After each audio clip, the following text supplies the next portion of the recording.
కార్తీక మాసం సందర్భంగా ఈ నెల 29వ తేదీన తూర్పుగోదావరి జిల్లా కడియం మండలం కడియపులంక శ్రీ హరిహర మహాక్షేత్రంలో జరిగే భారీ మహా అన్నదానానికి భక్తులు అధిక సంఖ్యలో వచ్చి స్వామివారి ప్రసాదాన్ని స్వీకరించాలని ఆలయ చైర్మన్ మార్గాని సత్యనారాయణ అన్నారు.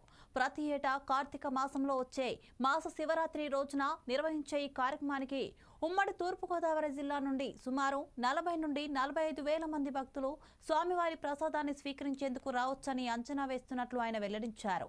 దానికి అనుగుణంగానే ఏర్పాట్లు చేస్తున్నట్లు తెలిపారు.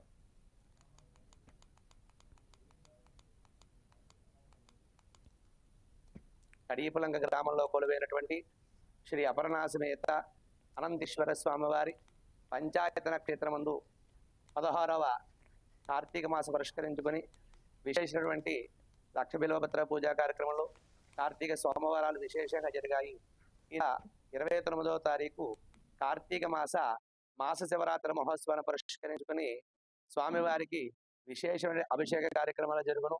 అదేవిధంగా 16వ మహా అన్న సమారాధన కార్యక్రమం జరుగుతున్న సందర్భంగా భక్తులందరూ కూడా విచ్చేసి స్వామివారి యొక్క అభిషేక పూజార్చన కార్యక్రమంలో పాల్గొని స్వామివారి యొక్క అన్న సమారాధన కార్యక్రమాన్ని అన్న ప్రసాదన స్వీకరించి స్వామివారి యొక్క అనుగ్రహాన్ని పొందుతారని మనం చేస్తున్నాం.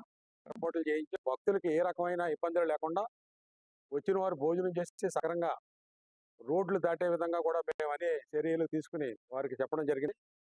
అలాగే ఇక్కడ ఈ యొక్క కార్యక్రమం, ఈ యొక్క అన్నదాన సమారాధన కార్యక్రమం ఇక్కడ నర్సరీ రైతులు కానీ 50 మంది గ్రామ ప్రజలు కానీ అలాగే ఇక్కడ మా యొక్క ఈ కమిటీ వీరందరూ కూడా సాయి సహకారంతో ఈ 40 నుంచి 50 వేల మంది భోజనాలు ఇక్కడ జరుగుతుంది. ఈ అన్న సమారాధన